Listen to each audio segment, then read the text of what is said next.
About 48 hours after a leaked audio of a conversation between the Labour Party's presidential candidate Peter Obi and David Oyedepo, the founder of the Living Faith Church Worldwide, the controversy that has arisen in its wake seems to be continuing. In the early hours after the conversation was first released, there were conflicting statements coming from the Labour Party on the authenticity of the audio. Diran Onifade, the head of the Obi Dati Media Office, in a statement on Sunday, dismissed the audio as a deep fake and a product of the propaganda machinery of the ruling All Progressives Congress. And shortly after, a member of the media team, Kenneth Okonkwo, in a series of tweets, confirmed the authenticity of the audio, but said it was taken out of context. So what was the context? Was Obi calling for a religious war? Is Nigeria's religious divide deeper and wider than many of us would like to admit? And where did the audio come from? There are so many questions that this situation has brought up. So let's see if we can get you some answers. Again, my guest, Katch Ononuju, he's special advisor on public affairs to the Labour Party presidential candidates, and Yemi, Ajayi, public affairs analyst, are joining me this evening. Gentlemen, welcome to Politics HQ. Thank you so much for joining me. Thank you. Good evening. All right. Mr. Ononuju, I think we should start with you because there's a conversation to be had around the authenticity and veracity of this audio. And for the sake of clarity and for the sake of those who may still be confused about the authenticity of the audio clip in question, can you confirm that this is in fact not a deep fake? Is this a true recording of a conversation that did in fact take place between Peter Obi and David Oyedepo? No, I can confirm to you this is deep fake. It is manufactured by the same manufacturers of fake bishops. As you can see, there are no smoking guns. It's simply a ploy to achieve a distraction. And there's nothing in it. So I think our eyes are still focused on our petition at the tribunal. And the intention of this deep fake is simply to distract us, and we are refusing to play such balls. So let me stay with you, because the question will now be how the party has in fact arrived at the decision that this is a deep fake. Getting some of the conflicting reports we had been hearing. Of course, I mentioned earlier Mr. Onifade's statements coming from the Labour Party's presidential candidates. And then, of course, Kenneth Okonkwo, who's been a very public and very popular spokesperson as well for the party, saying, seemingly on Twitter, saying that this was taken out of context, which would lead one to believe it was a real conversation, but the context was being painted badly. So how has the party arrived that this is in fact a deep fake? It's a distorted war. And since it's a distorted war, whoever it is that did the editing, that did those distortions, probably had intentions for manufacturing such a war. It would be very wrong for anybody to claim ownership or for us to start commenting on such a war. I believe those who did manufacture and did those editings do have their reasons for doing what they did. And it would be very wrong of me to pretend that I can own such a work. It is a work that was done and produced by, in I believe, those who also produced the fake bishops. And I think Nigerians should walk away from it because there is no smoking gun in it. It's just intended to force a distraction. All right, Yemi, let me come to you. Deep fakes, not many Nigerians may be quite familiar with the term, but in the work we've been doing in recent times, particularly with organizations such as Africa Check, we've really been finding out that the media, journalists, and the public are going to have a completely new set of concerns when it comes to supposed conversations and things that are happening between newsmakers and notable individuals. So hearing that the Labour Party is saying that this is a deep fake that's been released to the public to generate these controversies and sort of be a distraction from the party's ongoing court case regarding the results of the election, what do you make of this? Thank you very much. One thing I want to say is that why was the tape not released before election? Let's start asking some questions. Because when I see people believing such thing, what just comes to my mind is, I mean, we should have deeper thoughts around things. As a forensic practitioner, one of the things that you start asking a question about, what's the essence of releasing this? What was the source? Who brought it up? And of course, if you read through, I think it's just to distract the Labour Party. I was very surprised that a spokesman of Labour Party came to say that that was, I mean, maybe directly or indirectly trying to say that that conversation was true.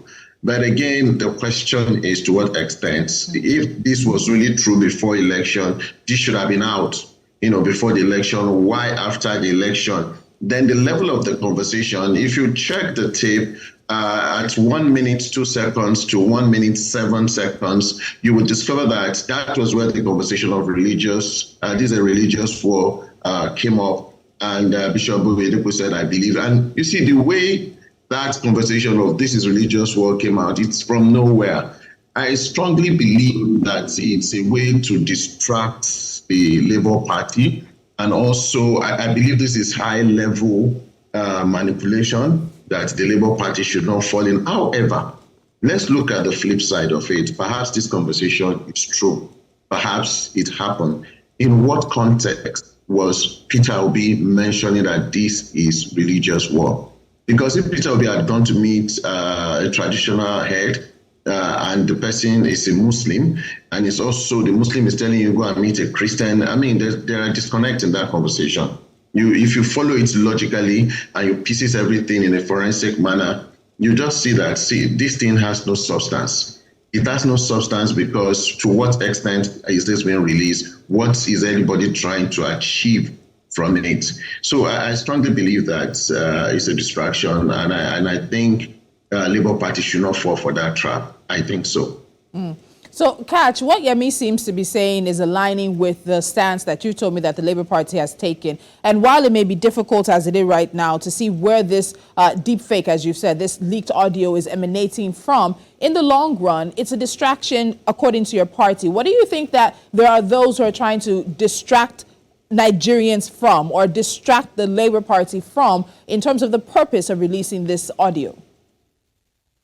Well, in the wake of the elections, which was clearly seen by all, we won, and they cancelled it, and then wrote this new report, which they want to impose on the population and trying to force us to accept it. You can see that there is what you would call a piece of the graveyard. It seems to pervade the country. There is tension everywhere because, yes, we're a democracy, but why would you suddenly not allow democracy to exist? We voted, you canceled it, and posted new numbers. We came to Lagos to vote, and you fomented voter suppression. The whole world are watching. And as we are preparing to go make this case, you are trying to bring up concocted, worked distortions to try to take away our attention and focus. If we ever fall into that trap, we believe more of such works will come up. So when they try to come on with the issues of those fake bishops, you ignore it and move on. When they bring stories like this that don't have any substance, you will ignore it and go on. It just doesn't make sense. The people who are committing the offense are the same people trying to raise issues.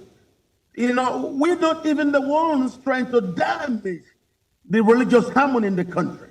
It is the APC promoting a Muslim kitted in a Christian majority country. So all those things they are doing, trying to actually arouse both ethnic emotions, as you saw in Lagos, and also to construct a religious disharmony, as you also see in their ticket presentation. We don't think we should look to that. Okay. We believe we should be focused. We believe we should put our mindset right now towards the petition tribunal, which we have done, we don't know, we don't want to be distracted. We know what's going on. And we think if we should make the mistake to fall for any of their traps, they will bring more. With the way we treat this present case, will probably determine if they will bring more or not. And that's why we decided not to pay it any credence. Because when you start to discuss it as if it actually matters, then you start to give credence to their ploys of distraction. We will not fall for that. We are focused on what we believe the Nigerian population wants us to do, and that is provide a credible challenge at the Presidential Election Petitions Tribunal, and then focus on what we are doing. We have sent our people across the country to go gather the evidences in the states of the Federation in line with what the courts have allowed us to do. And we don't want to be distracted. So that's why we will not fall for this trick. And that's why we want to tell them it will not pay them any dividend if they continue to manufacture this kind of things. Ask yourself, what gains are in it to manufacture this? Why even go in to start distorting things and try to present them to the public? What is actually their strategy in trying to force this distraction? We do not want to fall for that trick. We will not accept it. We will simply focus our mind on the quality that the population expects us to do in regards to our case at the Petitions Tribunal.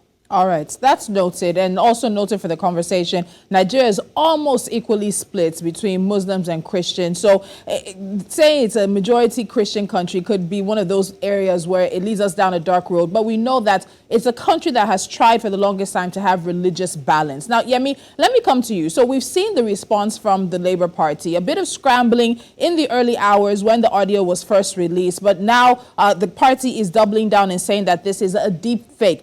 Do you think the response is strong enough? And I say this to say, in terms of how far the audio has gone, it's probably been difficult for the party's rebuttal to also get as far. But we've seen deepfakes in the midst of this election period. We have a show called The Proof, which looks at debunking fake news and misinformation. And in the course of these elections, we saw a deepfake of Elon Musk, a deepfake also of Bill Gates, one of the world's richest men, and all of it having to do with them supposedly making comments about the election and supporting a candidate. So do you think the response of the Labour Party is strong enough, given how far these kind of things can go and even the damage that can be done with what the fakes create, as the party has said?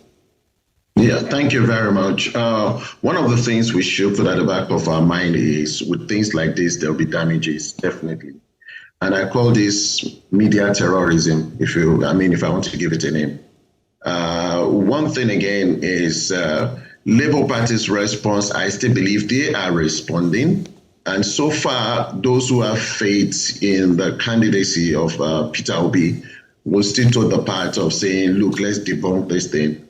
You see, in theory of war, if you want to deal with the enemy, look for enemy within the enemies to deal with the enemy. Look for a friend within the enemy's camp, to deal with the enemies. But in this case, it's more, from my own personal opinion, they're just trying to cause a kind of confusion within the Labour Party. And the essence of the confusion is to ensure that there are divisions. Because we easily want to divide Nigerians. If you see brothers, together and everything, you want to divide them. You either introduce religion to them, you introduce ethnicity to them, and people easily fall for that. Easily, an average Nigerian falls for that. But the question is, would Labour Party recover from this? I strongly believe it depends on the way they handle it. If they've come out, they've made official statements that this conversation does not happen. I've also read comment from Bishop Oyedepo, debunking it, that he has never campaigned for any politician in Nigeria, and he wouldn't do so. The Olofa Ofofa that was mentioned in that conversation hasn't come out to say anything, that he never had any conversation with Peter Obi, there are so many questions to ask.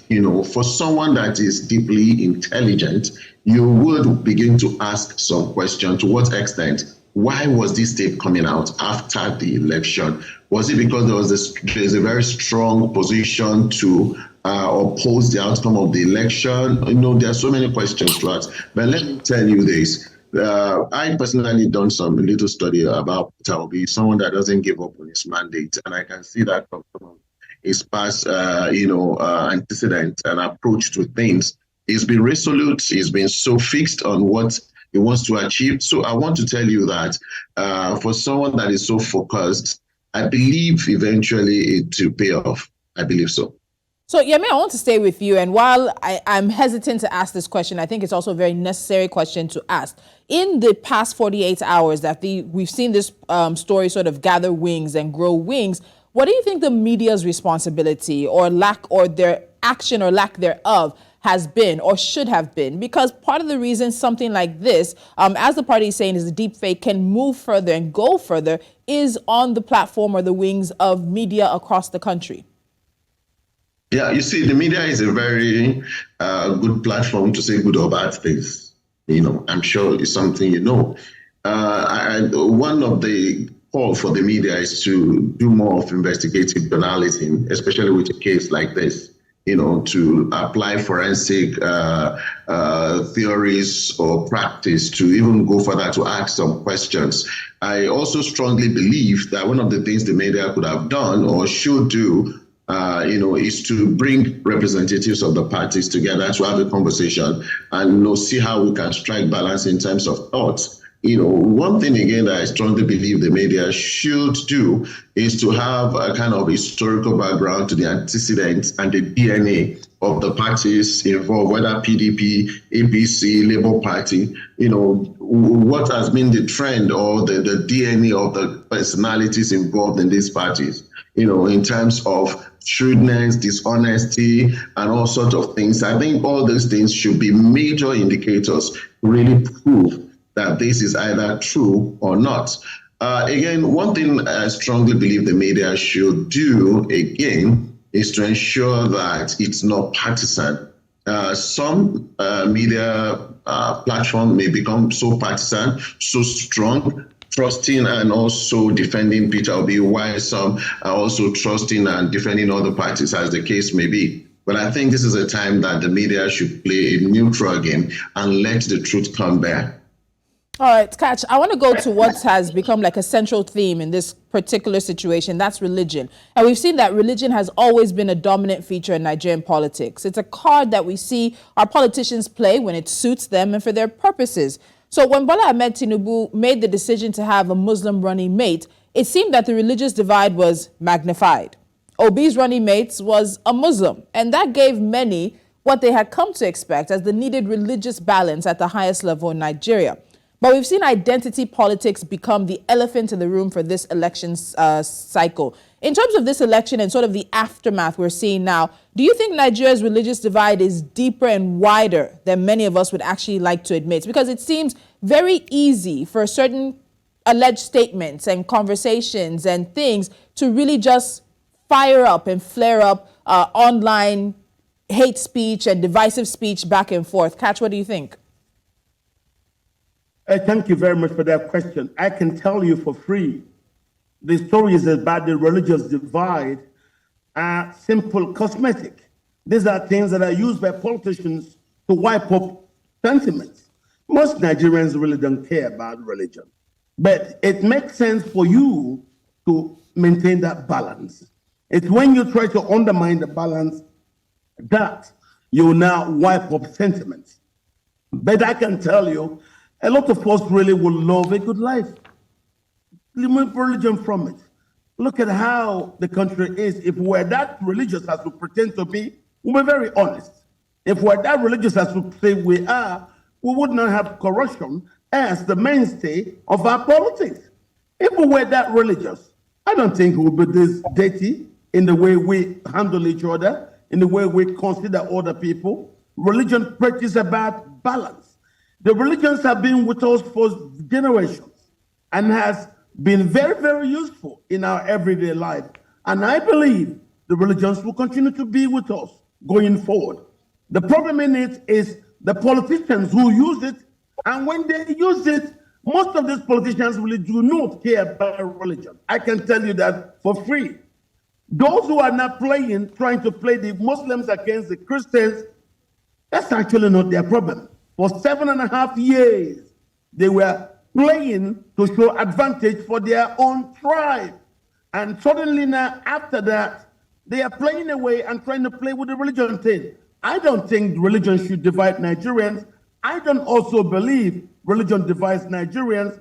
I believe it is the fraudulent politicians that always use religion as a way to probably seek advantage in the mindsets of those that they seek to deceive and take their thing. But those people you call politicians are sincerely not very religious at all. So they just use it as a tool. But I can tell you, Nigerians love each other irrespective of our religious divides. I am not that very, very religious, but I respect other people's religion. I respect the fact that we have Christians, we have enemies, and also we have Muslims. But trying to stoke one against the other is what politicians have done, and that's why we're having this kind of argument. Now, what's actually in the religious story? Even if you look at what it is that they try to portray in that tape, there is nothing in it. They simply want to fraudulently wipe up emotions that are not necessary. What we are talking about today is not religion. It is the truth about the voting. How come there was an election and suddenly you didn't allow the election to hold? You were using voter suppression, canceling out numbers, sending polls. It is known in this country that nothing competes with election on the day of election. How come the federal government folded its hands, allowed soldiers to watch and police to watch while thugs violently suppresses voters? While thugs also start walking about pretending to be doing some ethnic, or would I say traditional religious games on the very day of the election. It is because not that those people want to do that religious thing that day. No, it is the federal government that allows them to do that. So if the man who keeps the law suddenly now closes his eyes to those who break the law on the day of general election, what does that tell you? He is purposely allowing those people to actually use those strategies for achieving voter suppression. I want to come in here. I don't really think we have problem with our religion. Okay, I want to follow up with that, because this is not the only conversation that is getting religious overtones, as you may know. We're heading towards the incoming 10th National Assembly at this point in time. And the issue of religion and ethnicity has actually now come up when it comes to the issue of the National Assembly leadership. So, Katch, I'm still coming back to you with this. Do you think that the ruling APC, which has the dominance and control of both the Senate and the House, is really mindful of Nigeria's democracy when it comes to the issues around inclusion and intersectionality of religion and ethnicity, as it could be vitally important for Nigerians when it comes to representation at the highest levels? Everybody should be very sensitive to how the other people feel. We have, through our history of managing nation building, allowed those sensitivities to guide our decisions. So those who suddenly now come and don't care about those sensitivities and the need to maintain those balances have their reasons. I don't know why they do, but I think it is wrong that they do not care about the sensitivity of other people.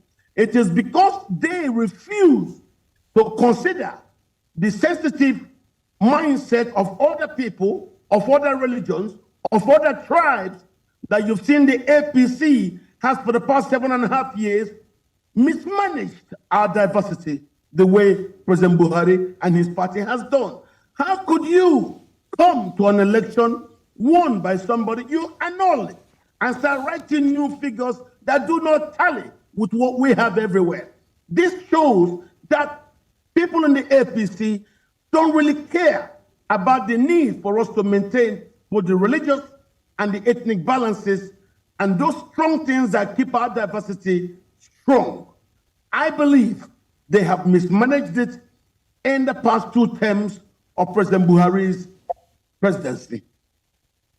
All right, Yemi, I want to come to you because you had mentioned Bishop Oyedepo, and on Sunday morning, he said that he, in fact, had not been influenced by any politician. Short, some would say absolutely stopping short of categorically denying the conversation in the leaked audio. He went on to say, and I quote, "Nobody had ever told me what to say in this world. No, I have never campaigned for anybody or spoken on anybody's behalf, and I will not do that till I go to heaven," end quote.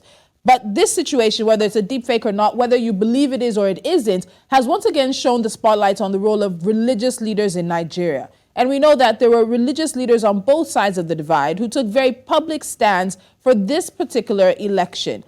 Some might say go back to Martin Luther and how he stood against the Roman Catholic Church and how that is a conversation about politics being part of everyday life. And some would even say look at the United States and Martin Luther King Jr. there and how the church played a very active role. The black church played an active role in changing political American life. When you look at politics here, religious leaders, do they have a role to play in politics, or should we expect them to stay completely free of it because of such things as the sensitivity and the context of how religion plays out in Nigeria? Yeah, thank you very much. One thing we cannot rule out, Nigerians are religious, clearly. If there's anything that you can easily, put around Nigerians, an average Nigerian out there is religion. Everybody claims to know God. And like I normally tell people, an average Nigerian claims to be closer to God than any other person. We've seen people, saying all lots of sort of prophecies. I saw in the dream, God told me this person will win. I think all these things are just to drive sentiment. Now, back to your question of does religion play a key role in our national politics? Absolutely. It's a very, very strong decimal we should not ignore. Many candidates, they visited religious leaders because of their congregation. What they are interested in is not the religion, they are interested in the followers of the religion to vote for them.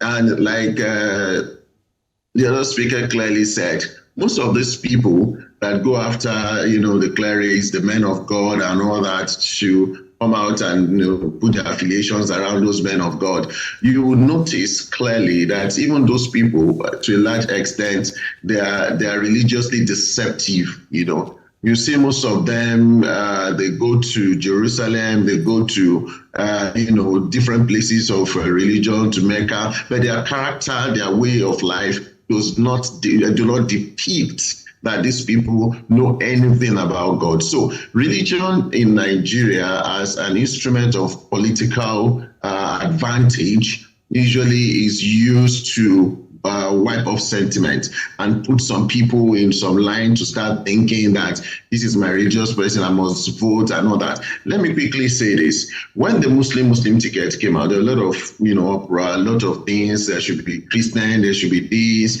and one thing just came to my mind. What if you have a Muslim that cannot lead us well or a Christian that cannot lead us well? We should rather be going for competence in leadership, not somebody that is playing a religious card. But one thing is this, we cannot downplay religion. And I'll tell you, as far as we can think, religion will keep playing that game on people. Let me tell you this, after election, how many of these people go back to the churches or the mosques and they've gone to campaign? How many of them do you see there? How many of them do you see around, all those people? They just want to use them when they need them. And they use their platform when they need them. After this time, they discard them, they throw them into trash bin and they move on. Politicians don't have religion. That's the truth. Politicians anywhere don't have religion. They are only interested in people in that religion. So we should be very mindful of that. Unfortunately, they use that to manipulate people's mind. And by the time we go about it, we see national failure just because we're advancing religion more than we're advancing ideals of our senses. So I think it's high time we should start reducing the decimation of religion in our national polity and go straight for who can really attend to our national issues very well. All right, Katch, we'll start wrapping up this conversation, but you've said that the party has decided this is simply a distraction, that they will not attend to it any further, and that you feel that if the party was to pay more attention to it, it would give impetus to those who might be involved in producing this deep fake. In the long run, let's say something else was to come out tomorrow or next week, would the party change its stance in terms of addressing some of these leaks and exclusives that can come out? Well, you can see that we have established who we are in the 9 months since we started talking to Nigerians. I believe nothing Nigerians have seen in oath has been based on conjectures. No, that's why my principle says go and verify. It's look at my past, look at who I have been. This is what I would do. For you to see about the things I claim, look at what I have done before.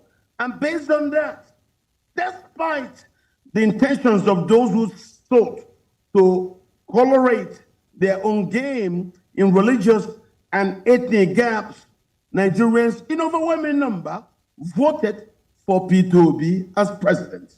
It is the cancellation of that result and the so-called presentation of very fake figures that are currently causing the tension across the country.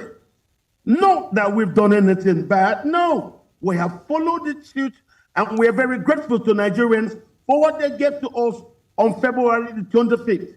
We assured Nigerians that we would not allow the distraction to work. We will stay focused in reclaiming the mandate which they gave to Peter Obi on February the 25th. We will not allow this kind of calibrations with deepfake manufactured by those who sat down to actually do these editings. We will not help them. No, we will not make that mistake. So that's why we are ignoring them and moving on to sustain our focus on where we're going to. So we are telling Nigerians we will not be distracted. We are telling Nigerians we will stay focused on what we have put at the Presidential Election Tribunal. We will not, just like they brought up the issues of the fake bishop, be distracted by their antics. We will continue to focus on where Nigerians want us to focus, and that is reclaiming the mandate that they gave Peter Obi on February the 25th. All right, Katch. And I know that with the allegations and, of course, accusations that have trailed the elections, Labour Party will have its day in court to prove those. Yemi, just very quickly, just 30 seconds. I want to sneak this into you because my producers are telling me we have to go. But it's easy to create a deep fake and think that you're damaging the opposition or you're damaging somebody else. But in the long run, it damages all of us. And I just want you to quickly speak to that right now. You see, when you lie against someone and it's discovered that you lied against the person, you're doing yourself a disservice. If you want to fight on the part of integrity and honesty. If this comes out to be more of a defeat, as we assume, it will be very, very damaging, to whoever or any party that is doing that. But again, I want to say that there are two divides or three parts to this story. My part, your part, and the part of truth. Yes. So there's a part of Labour Party, there's a part of others, and there's a part of truth. Whether now or sometime, when the truth comes out, the person that orchestrated it, and if it is true, someone will bear the consequence. It's a karmic law. You can't run away from it. Thank you. Thank you so much, Yemi. We'll have to leave the conversation at that. Yemi Ajayi, public affairs analyst, and Katch Ononuju, the special advisor on public affairs to the Labour Party presidential candidate. Gentlemen, thank you so much for joining me tonight. Thank you. Thank you for having me.